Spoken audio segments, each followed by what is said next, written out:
the fig tree down. It's not bearing any fruit. Hello again, everyone, and welcome back to the front line with Joe and Joe. Joe Pasillo, as always, joined by Joe Resinello. And once more, dear brothers and sisters, let us go into the breach. Disgrazia! They will not allow Donald Trump to be president. Joe Resinello, let me ask you a question. I have a better chance of becoming president than Donald Trump. I'd vote for you. It's thrown around too liberally, hate speech. Just because your feelings are hurt doesn't mean it's hate speech. So, there are issues here that cross political lines. It means that your libtard friends are not going to invite you over for Grey Goose and Bob Wild. If you think that America is about you, you're just fool. I got to show you something that has me aggravated.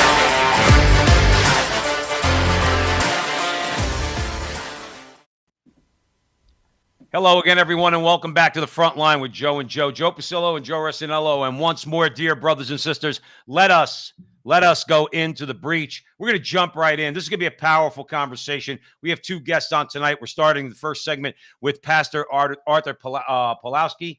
We're going to be discussing the essence of the conversation is really we thought we had certain freedoms. We thought we had certain guaranteed freedoms. Now, Pastor Art, he's up in Canada. Obviously, we're here in the United States. Okay, we can't take our freedoms for granted. You would think freedom of speech, okay, freedom of religion. Well, now it's all hate speech, right? But I'm not going to be too long-winded because we want to jump right in. Just a quick introduction. Most of you out there know Pastor Art because he stood up. He went into the breach. He stood up to defend his flock, to defend his church. Okay, he said no to the Canadian government, right? And he's paying a price for it. And the fact is, quick bio: he is a well-known advocate for the poor and the homeless. He is a Canadian clergyman and civil and human rights activist. Pastor Artur Pawlowski, welcome to the front line with Joe and Joe, our friend. Thank you so much for having me on your show. Excellent. I'm going to hand it over to Joe Resinello. Pastor Art, you grew up under a communist regime. I mean, you saw soldiers with machine guns, tanks on the streets, and the people rose up in Poland in 1981. I go to a Polish American church in my hometown. I knew a gentleman. He was a doctor. He told me his parents were professors during that time. His parents had to have a soldier with a gun stay in his house. I mean, Americans have no concept of things like that. I mean, imagine, you have a wife, you have children, and a man is living in your house with a gun. I mean, this is the type of situation that you lived under. This is the type of situation my friend lived under. How does that experience compare to what you are seeing right now in Canada as it escalates? Well, more than that, as you can tell very quickly, I am a Polish immigrant. Not only I grew up behind the Iron Curtain under the boots of the Soviets, I grew up in Poland. I grew up in a city that had a concentration camp from the Nazi era. So my country, I mean, everywhere you looked, when I was growing up, there were bullet holes. I grew up in a city with a concentration camp. As kids, we were playing in bunkers of the SS. I mean, the history is left and right. And history of what? History of certain people that decided that they're going to be the today's pharaohs. And then the rest of the people will be just, they will own nothing and they will be eating crickets, riding a bicycle, and they will have nothing and they will be happy, just like we're seeing today. So nothing is new under the sun, the Bible says. Well, we have experienced during the Nazi era and before that, of course, Ottoman Empire, Genghis Khan, Roman Empire, Babylonians, Persians, Egyptians. I mean, nothing is new. You will always have a certain group of people that just want to wipe you out. And if you dare to disagree with them, well, then your family will be wiped out as well. And that's what the Nazis did. That's what the communists still do. I mean, it's not over. Tell that to the North Koreans or Chinese. We in 1980, when the Polish people took it to the streets, many were shot and tens of thousands were arrested. But finally, the Polish people said, enough, it's enough. I mean, we don't want to live like this. We don't want to live under the boots of anyone. And then finally, they came together. And that's the key. They united under the solidarity movement, solidarity with each other. Doctors in solidarity with the construction workers, nurses in solidarity with the police officers that just hated the regime, and they said, we will no longer work for you. And for that, solidarity movement was outlawed, and for that, people were arrested and many were murdered. My wife was distributing or smuggling, if you will, a solidarity pamphlet. If you were caught with just one solidarity pamphlet, there was 1 year of imprisonment. If you were listening to a European radio, so anything outside of the Soviet bloc, 5 years mandatory prison, of course, after you were beaten, tortured without mercy. So I grew up in an environment like that. I've seen corruption at the highest level. I've seen bribery left and right. That's how the whole system operates. You always had to carry something with you because the whole system was so corrupted to the core. Well, 1980, 81, 82 came. Solidarity was outlawed. 1 million people joined in 1980. When the government said this is illegal, 3 million people joined. And then they took it to the streets, and then the rest is history. The Iron Curtain was broken, the Berlin Wall collapsed, and Europe got its freedom. Poland in 1989 had its first democratic election after the invasion of the Nazis, and then later in 45 takeover of the Soviets. So I grew up in that, seeing this in front of my eyes. It's not that when I'm sharing my story, I'm telling you a nice Hollywood production. I'm telling you, I've seen this movie before. If you do not change the script, you're going to cry. This movie does not end well. It's a horror movie. It's not the Pastor, let me ask you this, because I could hear the voices out there already. Okay, I could hear people out there already, what they're saying. How could you compare the Canadian government? And let's keep it with Canada and America, because they're both doing the same damn thing. Okay. In other words, you're talking about the protocols that were imposed during the pandemic. Okay. And you were railing against them. And I was like, well, how could you compare us to Soviets and Nazis? We're just trying to keep people safe and healthy. Well, that's a lot of crock of nonsense, Pastor. I'd like for you to tell me what your thoughts are on that. Well, I can very easily compare what was happening under the Nazism, fascism, and communism, socialism, because they started the same way. It was all about cleaning. It was all about purity. The Jewish people were called virus, unclean. They were looking for an enemy. Now, in the 21st century, they gave us an invisible enemy, but their famous statements were always the same.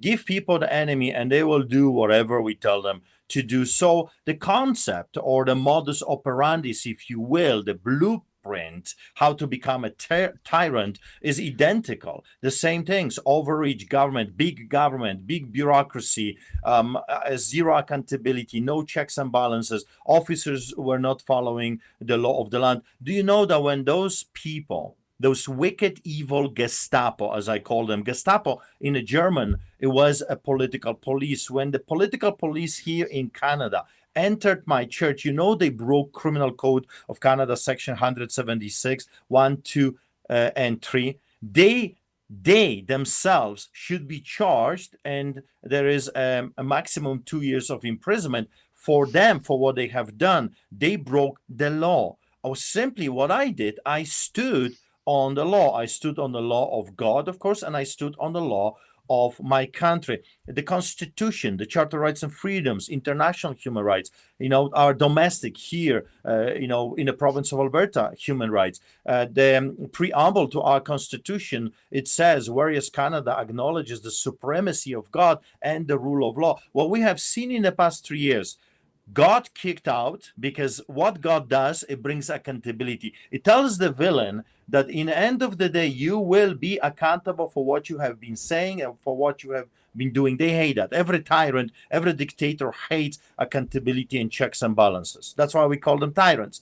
Also, the rule of law was kicked out. Those people were not following their own protocols to serve, to protect, and do no harm, as we see right now with doctors and nurses. This is tyranny. That's why I dare and I will be comparing what we have witnessed and still witnessing with the jobs and other things to Nazi Germany and to communism, Soviet Russia. Why? Because they are very similar and they are implementing very similar laws, or their laws were kicked out, lawlessness, let's put it this way, their own rules and regulations. Another thing is why I compare what we are observing right now. During the Soviets in Poland, 50,000 communists were ruling over 36 million Poles. 50,000 could break any law they wished, could do anything they wanted. They did not follow their own regulations and rules. They were listening to European radio. They were watching American movies. They were importing stuff that was illegal for the rest of us slaves. So they don't follow their own rules. And you saw that in your country, and I saw that in my country. The ministers that implemented mandates and regulations, they went partying, breaking their own rules. You couldn't see your brother for coffee. You couldn't see your grandma dying in a hospital, but you could throw a party if you were a politician. Officers of the law, so-called peace officers, when they show up, peace is gone. They were not following their own protocols. They were not following their own mandates. Hypocrisy, double standards, one law for me, one law for thee. That's why I call them the names that I'm calling them. I'm not just throwing names for the sake of, reaction. I'm calling them by their rightful titles. You act like a Gestapo, sir. You are Gestapo. You act like a KGB communist. Yeah, I'll call you KGB communist. You act like a psychopath. I'll call you psychopath, simply because I want you to understand that we see clearly what your intentions are, what you're doing. And people will come to me and say, well, I got a job too. I have children. I need my pension. I need my salary. I got a mortgage to pay, right? I need to feed my kids. Is that not what we heard during the Nuremberg trials? Well, I was just following orders. I was just doing what I was told, right? I mean, I'm sick and tired of those excuses. No. One day, for everything you have done, you will be accountable. And maybe not on this side of eternity. But I'm telling you, as a pastor, as a clergyman, one day you will stand before the judge that does not take any bribes. You will stand before the judge of judges, and you will be found guilty for what you have done to other human beings. Well, I'll tell you what, Pastor, I mean, that's why we wanted to have you on the show, because you speak clearly, you speak boldly, and that's what's needed. That, quite frankly, that's what's needed now. If you're just joining us, you're with the front line with Joe and Joe.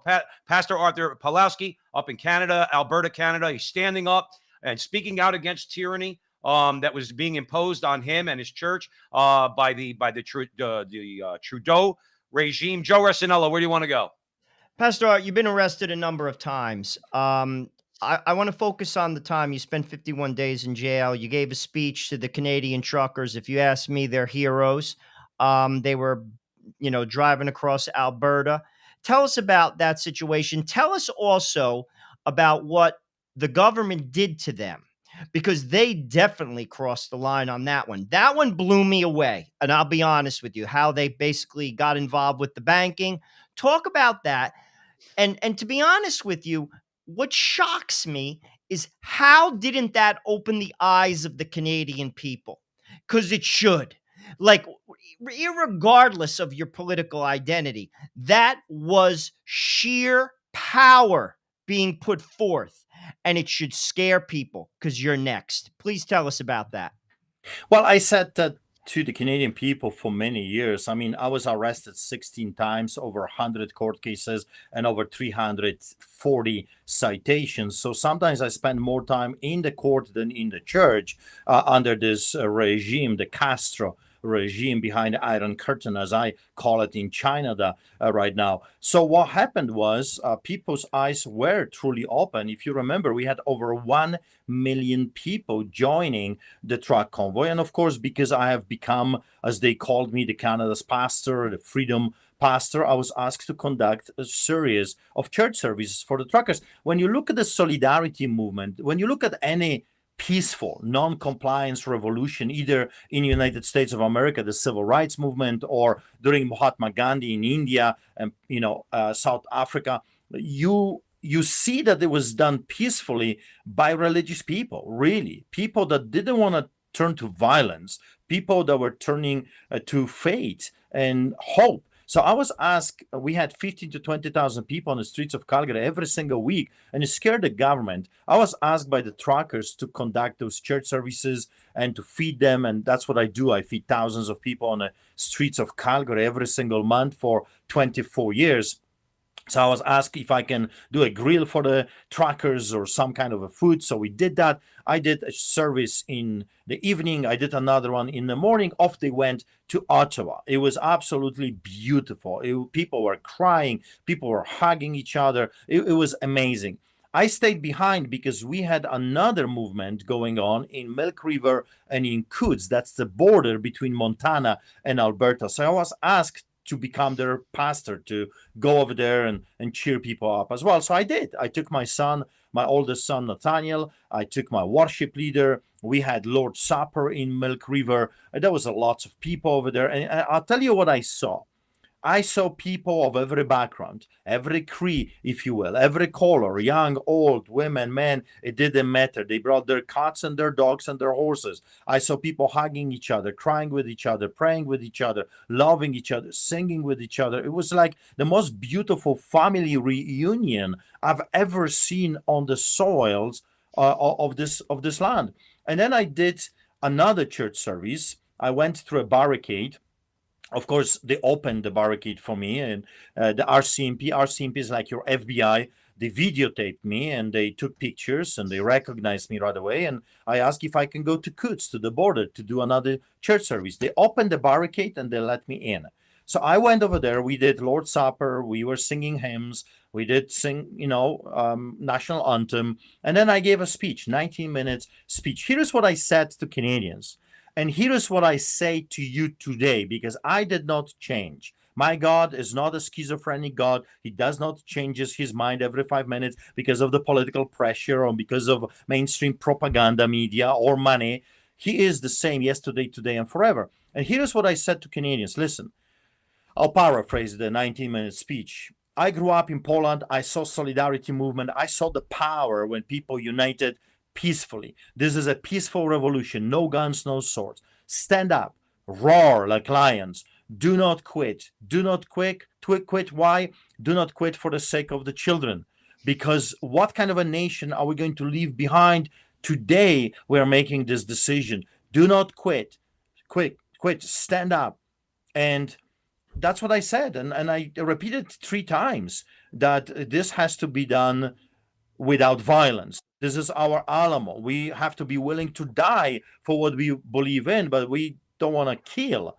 So anyway, no problems. People loved it.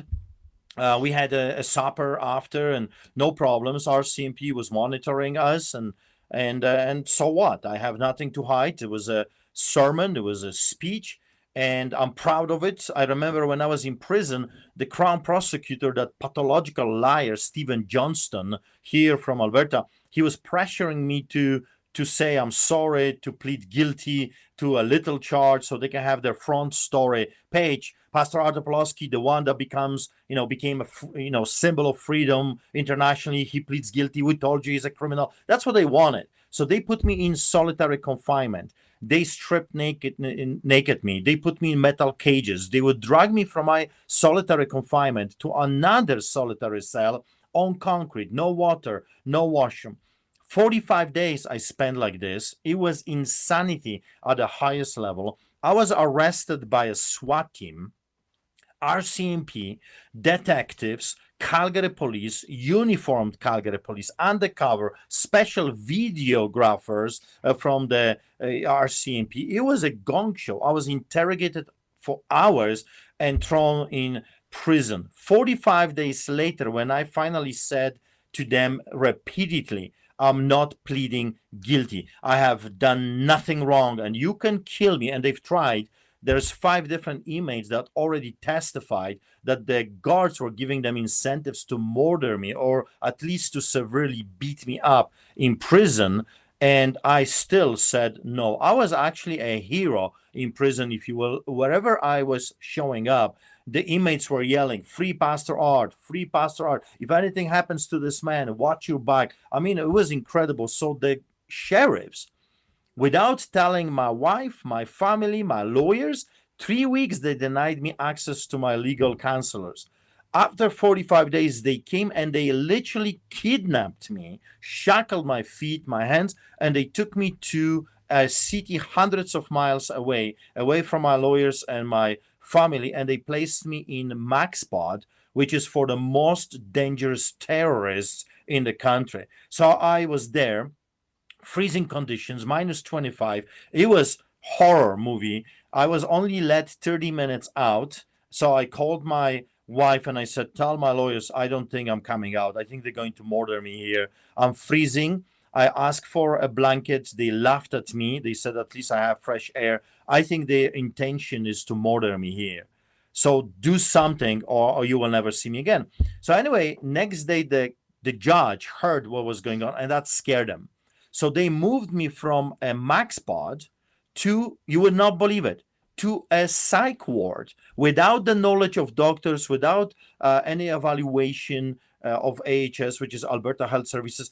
Illegal. Everything they have done to me, illegal from the beginning to the end. So I spent there a week, and then eventually a judge ordered them to release me, and I am on house arrest from that day. So almost a year I am on house arrest for my crime. I have been accused of causing Canadian economy over $400 million worth of damages, like a terrorist, for my speech, for my sermon in Coutts. Also, I am the first and the only Canadian ever to be charged with this terrorism charge, with this interfering with the crucial infrastructure under the Defense Act. So when you're blowing pipes or bridges, you would be charged with something like this.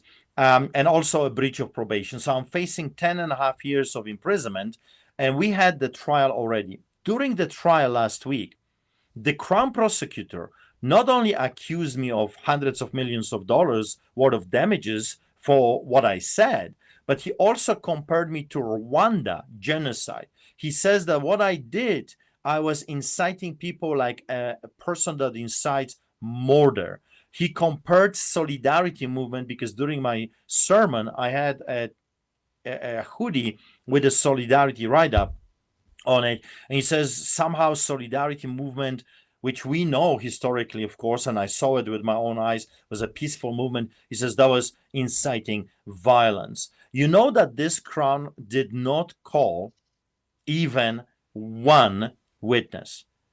His entire case is based on 19 minutes sermon, and he went word by word. I am the first, probably, and the only clergyman in the history of this country that his sermon was word by word scrutinized by the tyrannical government. He said that my sermon alone is a criminal offense and I should go to prison for that. If I lose, and I don't think that Canadians realize how big is this case, because if they realize how dangerous is this case, there would be tens of thousands of people around the Premier's office or house, tens of thousands, because if I lose, Canada will cease to have freedom of expression and freedom of religion. If I go down, every politician that disagrees with the ruling party is liable. Every clergyman is liable for whatever you say. Every media personality, every comedian, every person that dares privately, because this was a private settings that I said those words. It was recorded. Privately or publicly is liable to be charged with terrorism. That's how dangerous this country has become. I mean, if you would tell me when I emigrated here to my beloved Canada in 1995 that I'm going to be fighting for the for my life and the life of my children, and excuse me, for what? Just because I gave a sermon, I would never ever believe you. I would just not believe you. So how this started? This started with indoctrination and a slow implementation of little laws here and there. It's like death by 1,000 cuts. Pastor Art Pawlowski is joining us here at the front line with Joe and Joe. This is I'm almost speechless And I'm a loudmouth Italian guy from New Jersey. Like I'm at a loss for words because everything you just described, Pastor. If I didn't know you lived in Canada, I would have said you did live. I would have thought they brought back the Soviet Union, or you maybe took a trip to Cuba or North Korea or something. And the point is this: you have the World Economic Forum, okay, just dying to concoct ways to undermine freedom of speech, whether it's here, whether it's in Canada. They come up with all sorts of legal constructs to try to say, well, of course we believe in freedom of speech, except if it's speech that they don't like. Okay, what do you see? Because in the next segment, we're going to have on Mike McDonald from the Catholic League for Religious and Civil Rights. Okay, and we're going to talk about the spike in anti-Christian. Or basically anti-Christian sentiment, both here and in the UK and Europe and everything else.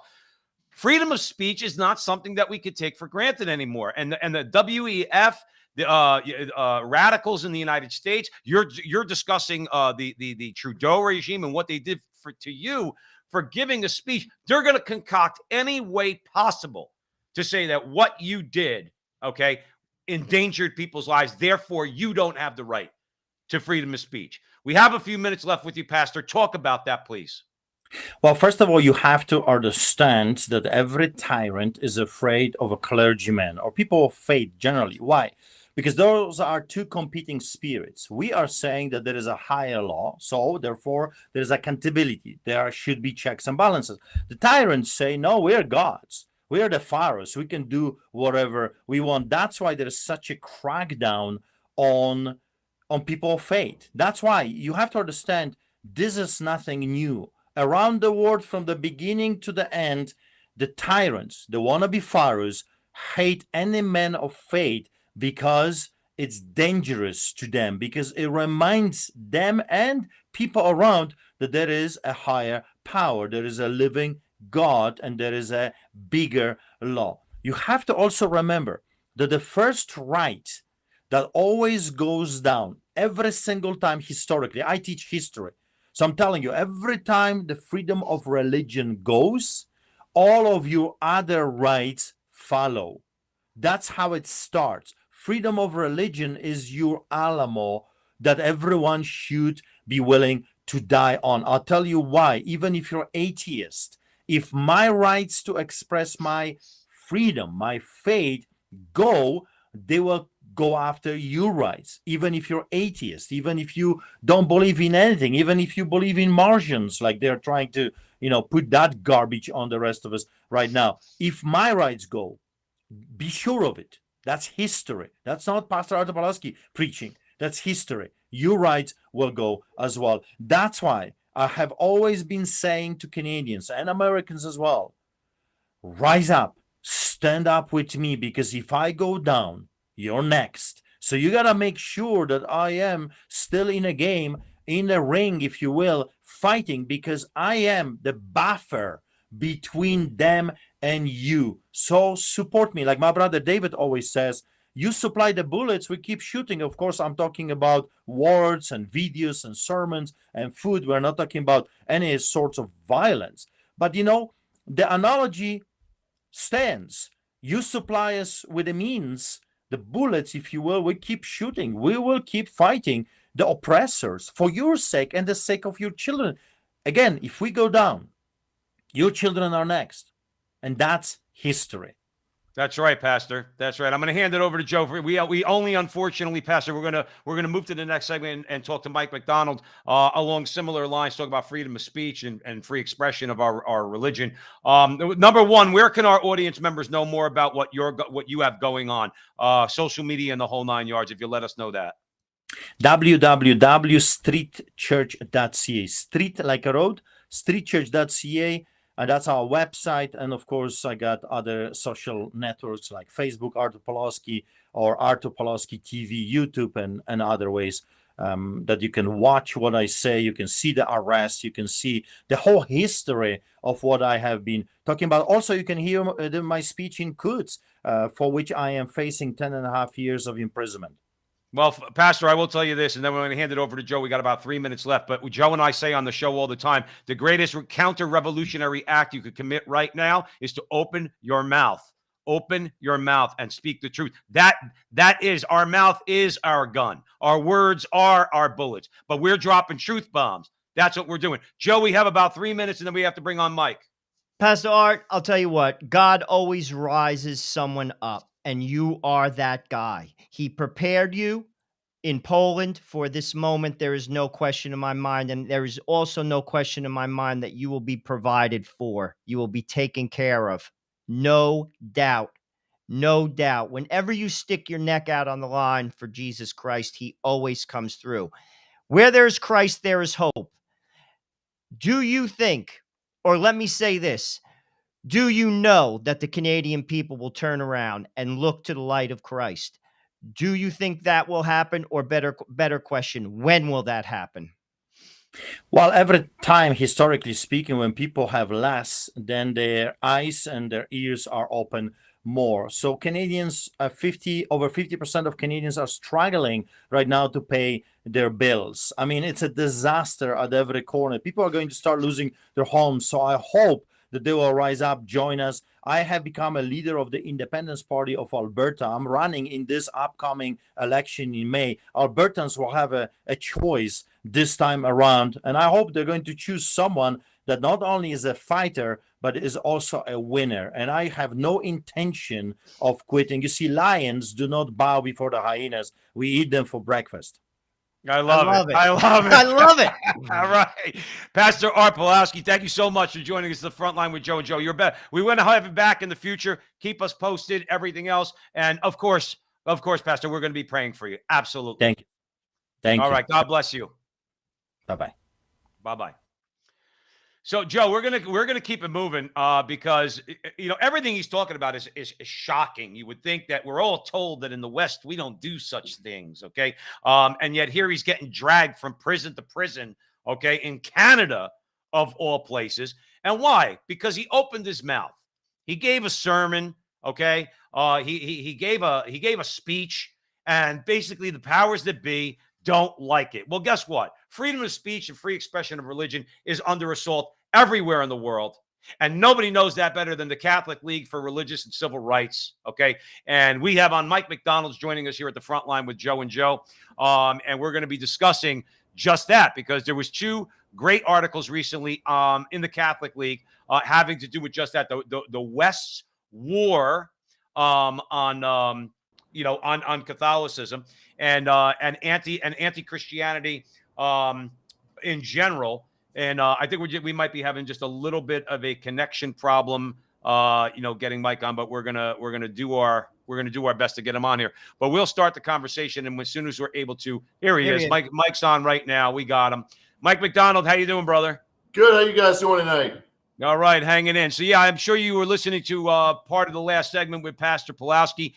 2 articles recently that were published by the Catholic League for Religious and Civil Rights. One of them is War on Religion, spiking in the U.S. and the U.K., and the other one was the Western world is at war with Catholics. I'm going to skip the bio just to say Mike McDonald has been the communications director of the Catholic League since 2020. So, Mike, thanks for coming on the show. Joe Rossinello, I'm going to hand it over to you. Mike, I'll be honest. I mean, we follow this. I know you and Bill at the Catholic League are following it very closely with regard to basically the war that's taking place on religion across the Western world. How has the radical LGBT agenda played into this spike, this war? Because clearly they are at war with people of faith. Yeah, I think that's a very good point you got there, Joe. Because I remember the last. Sorry about that, guys. No worries. Okay. I remember the last time I was on here with you, we were talking about the election and how the Democrats have really bought into the transgender movement and the abortion movement. That seemed to really be their last push. And to a broader point, I do think the whole LGBT alphabet people play into that equation in a certain degree. It is a war on truth. It's a war on family. They are completely trying to redefine how we understand civil society by attacking the nuclear family, by attacking the father, the mother in the home, raising children, by promoting this whole agenda. And beyond just the promoting of it, that this is also a societal good, there is the dangerous fact that you have to affirm it every second. You as an individual can have no other opinions but to affirm that. And in the process of affirming it, that we're all essentially held by the woke, politically correct police here to give up our own beliefs in order to contort to the dominant cultural norms. And that is a dangerous precedent. And to be picking out, one segment of the population, forcing everyone to affirm them to whether they agree with it or not, is dangerous. But I also would say, to broaden it, additionally, you see this also with the abortion issue as well, that we go around lying and saying that abortions are safe and they're rare, and that when in reality that is also the destruction of a human life. And to the point that you guys brought up just with the good pastor there, and, thoughts and prayers go out to him. He's fighting the good fight. But it is truth, right? We're dropping the truth bombs, and they are at war with truth. They want to completely redefine how we understand ourselves and our place in society. And to do that, they need to cut us away from our families, and they need to cut us away from God. Mike McDonald, let me ask you a question. If you're just joining us, Mike McDonald from the Catholic League. I've always said, the way I see it is somewhere in the back rooms of some Ivy League law department is where these radical professors get together with radical students to try to concoct ways, and I'm being serious, they try to concoct ways to overcome a major stumbling block for them, which is the Bill of Rights. Okay. And I want your comments on this. My thought is that it started with political correctness, which is just basically the newest iteration of political correctness is hate speech or anti-hate speech. Tell our audience how we need to be on guard against this whole legal and political concept that they're ramming down our throats called hate speech. Because hate speech is just the tool that they're going to use to take away your First Amendment rights, not only to free speech, but also to freedom of association, also freedom of religion, also freedom of the press. Yeah. Talk about that, Mike, or even if you think I'm wrong about that. No. I agree with what you're saying. It is a sort of slippery slope, right? In the 90s, everyone had to be PC, politically correct, and it slowly escalated over time. We have been on a slippery slope, and I do think you're right. It is these academics, these elites in the Ivies, but also on Wall Street in the government, that have over time been chipping away at our freedoms of speech, particularly because you had to be politically correct. Then we got into the hate speech. There's the whole, like, Donald Trump, whenever he spoke, he was just spreading misinformation. That seems to be the new one now, is you're spreading misinformation, you're spreading propaganda. I mean, at the Catholic League, we have a weekly YouTube video that we put up, and just mentioning the word abortion, not even going into any details on abortions, because we mostly just talk about the legality, election results, things like that. YouTube automatically slaps a misinformation tag on it, just for bringing up the subject. So I think we've gone from politically correct to hate speech to misinformation. Now, anything that is not in keeping with the democratic, woke, liberal, left, communist norms is misinformation, and they shut it down like that. And yeah, I do think that's absolutely, and right, we're not just talking hypotheticals at this point. We are in a real world. Scenarios like this, particularly on people of faith, this keeps coming up. Was it back in January? There was the hockey player for the Flyers, Pravov. He got essentially mauled in particularly the Canadian press. They went after him ruthlessly because he refused to wear a Pride jersey.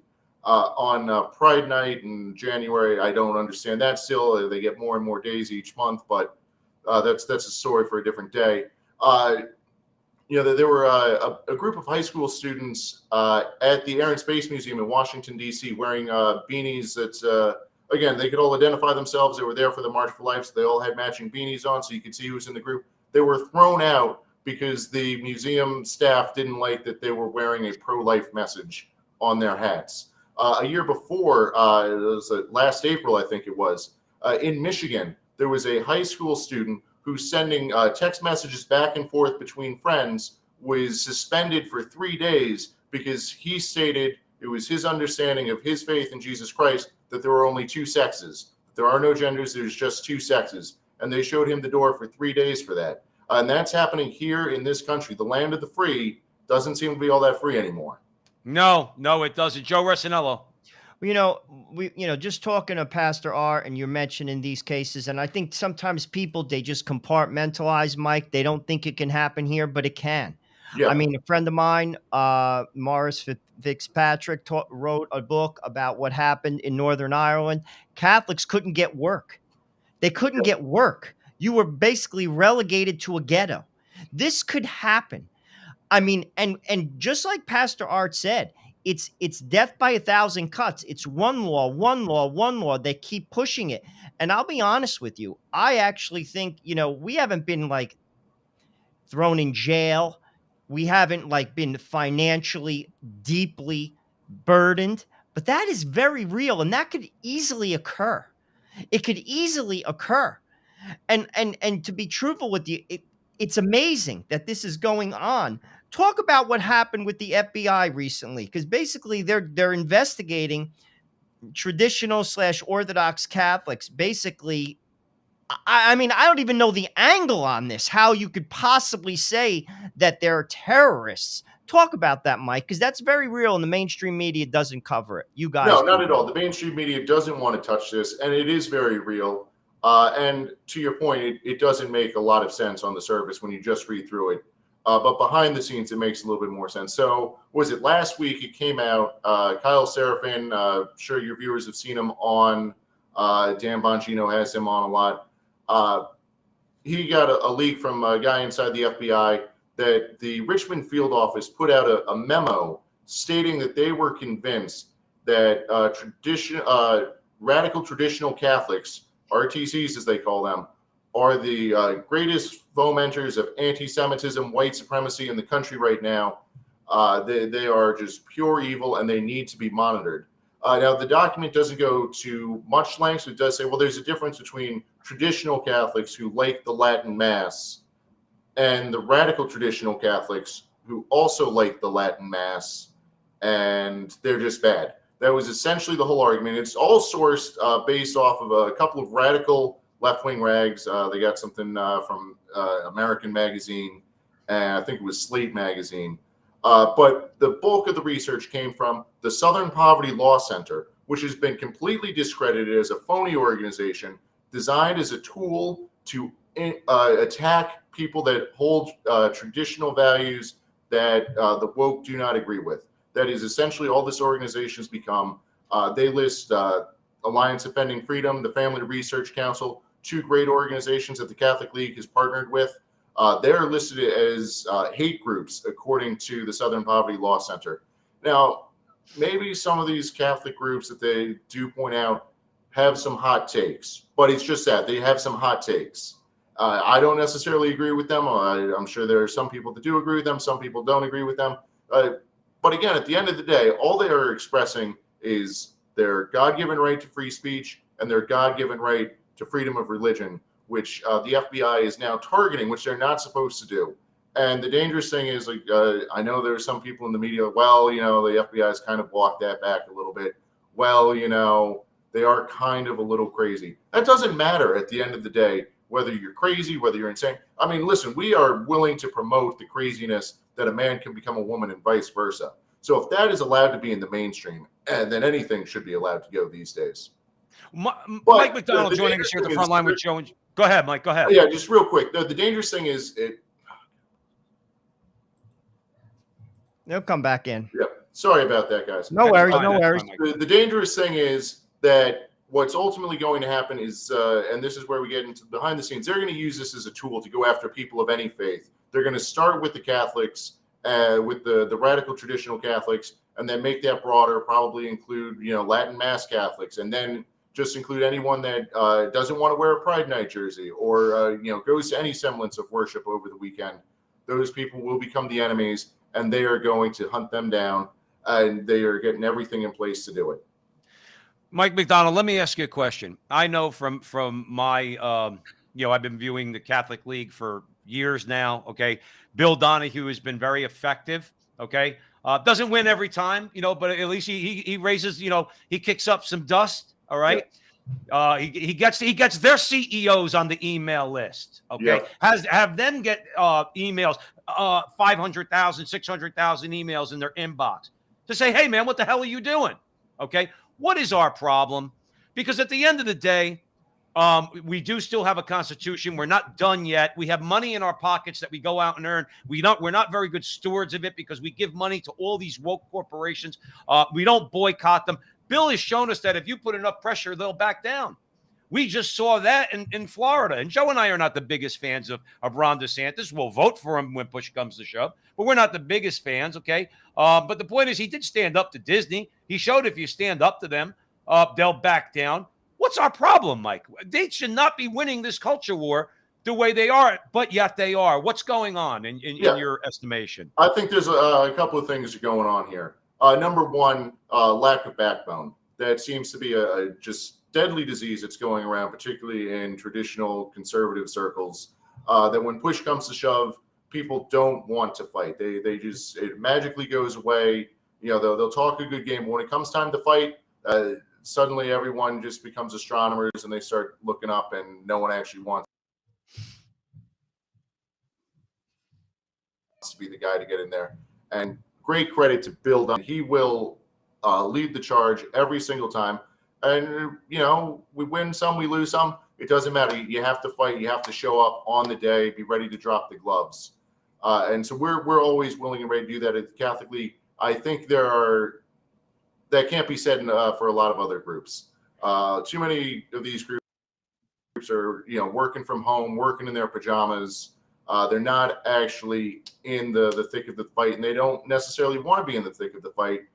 Because to another point, I think particularly on our side, there are a lot of people that want to be accepted as being a nice guy, that we hold a lot of positions that are contrary to the mainstream view of things these days. And we're more worried about being accepted in the country club, being invited to the posh parties, to be included in the Tony circles, that is more what some people on our side, I think, lose sight of. That, you know, steal a line from the communists, you know, we're trying to make an omelet here. Sometimes you got to break a few eggs. We don't want to break the eggs because we want to be accepted at the end of the day. I think that's a normal, natural inclination, is to want to be accepted, but you have to have some principles, because if you're just going to sell out on your principles, then what good are you? So I think it is that lack of backbone, the lack of acceptance, and I think to a certain extent also some people on our side got a little complacent. Everything's going to be okay. We keep winning in the Congress, you know, and some of these other in some of these other Anglosphere countries, like, oh, we're able to form governments from time to time, so it's fine. We can just do a rear guard action. We can slow up the left, and we'll eventually win at the end of the day. Just, you know, now is not the right time to fight. And I think we just got a little too complacent, because, yeah, abortion and transgenderism are huge issues.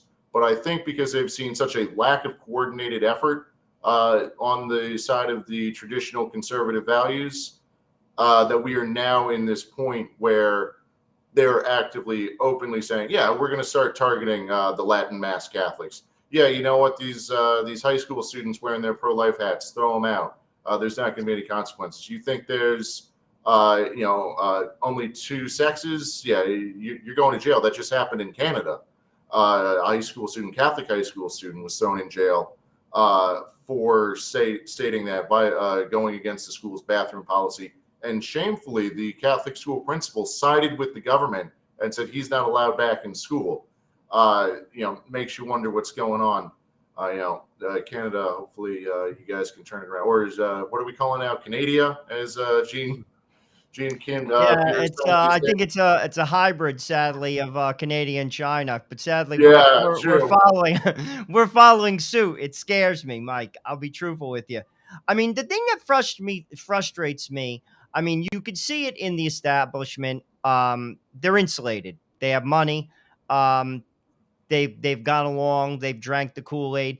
The thing that frustrates me, it's the middle class. It's the middle class Democrat that basically their grandfather was a Democrat. They grew up in that type of household. I don't know how their eyes aren't open to this. I just can't understand it. That to me is the frustrating part, because they're going to get flushed down the toilet too. And they are. They are. Financially speaking, eggs are $20 for 60 eggs. My wife Yeah. just paid. I mean, you're paying out the nose. These people don't support you. Talk about that, particularly the Catholic that grew up. We have to break those identities and those tribes and see. And frankly, Mike, that's my frustration. I don't understand it because, like I said, you're getting flushed down the toilet too. Yeah. No, I think you're right. I do think there is definitely a bit of a cultural mentality. And in a lot of ways, I think the Republican Party in this country, particularly, before I went to the Catholic League, I worked on Capitol Hill. I worked in the Trump administration. The establishment of the Republican Party never wanted to fight on these issues at all. Didn't really even care. And I'm not even talking about, the pro-life issues, the culture war issues.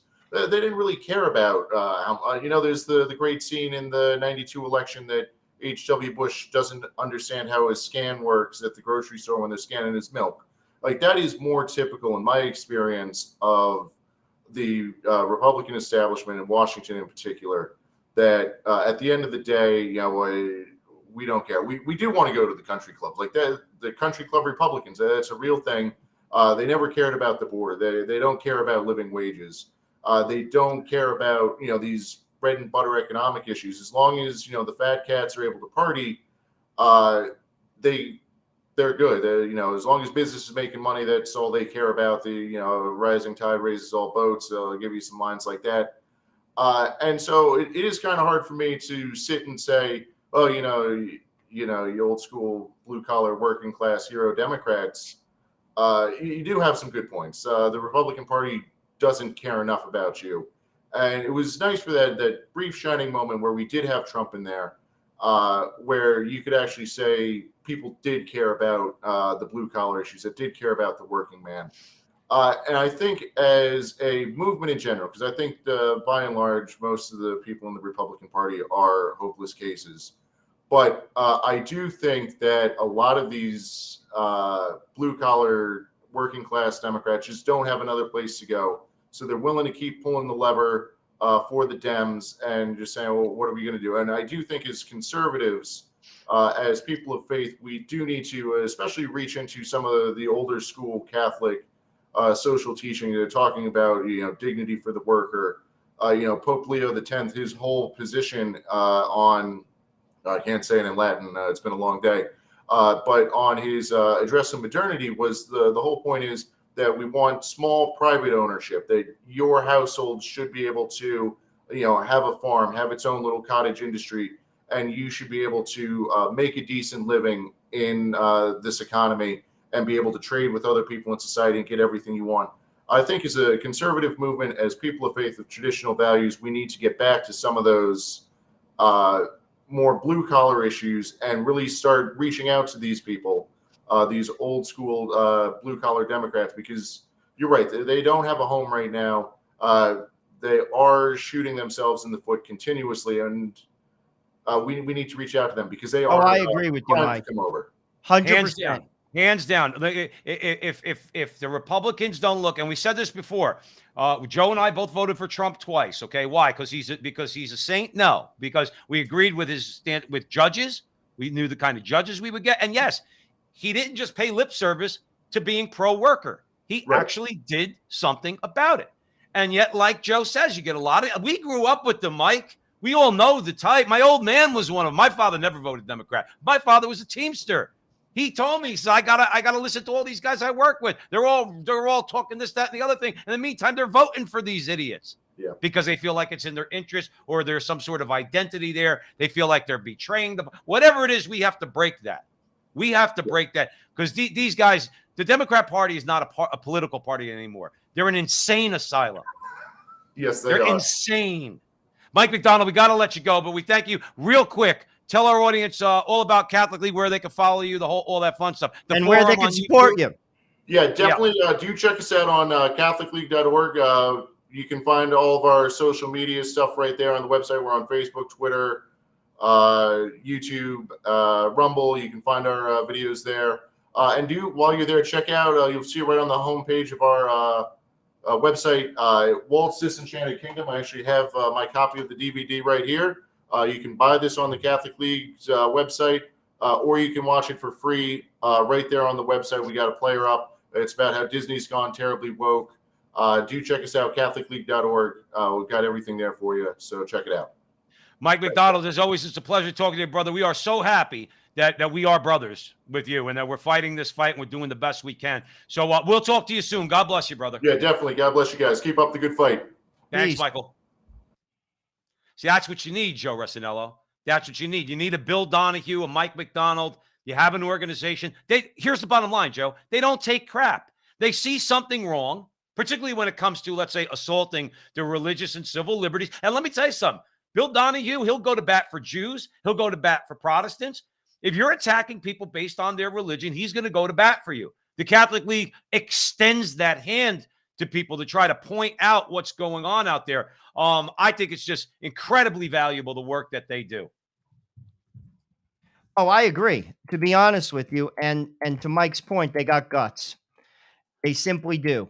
And more people need to have guts because ultimately, like what Pastor Art said, ultimately, it's about your kids. You're going to leave this earth and you're going to leave it to someone, and it's your kids. And you know something? Power is not given away, it's taken, and it's been taken from us.